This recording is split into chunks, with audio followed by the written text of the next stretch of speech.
বাহ, caring boyfriend.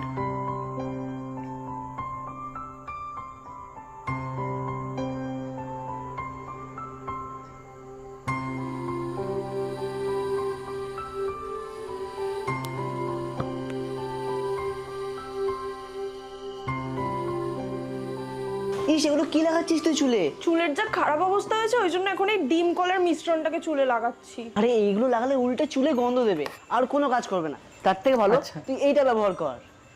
ডাবের Dove 10-in-1 deep repair treatment hair mask. এইটা আপ টু 3 বছরের হেয়ার ড্যামেজ রিভার্স করতে পারে। এতে আছে 8% বায়োপ্রোটিন ফিউশন, যা ডিপলি প্রবেশ করে চুলকে নারিশ করে। তাছাড়াও এর স্মেল অ্যান্ড টেক্সচারটাও খুবই সুন্দর। এইটা চুলের মাঝখান থেকে নিচের অংশ অব্দি অ্যাপ্লাই করতে হবে, স্ক্যাল্পে কিন্তু কোনোভাবেই টাচ করা যাবে না। দেন 5 মিনিট ওয়েট করে ধুয়ে ফেলতে হবে। এইটা চুল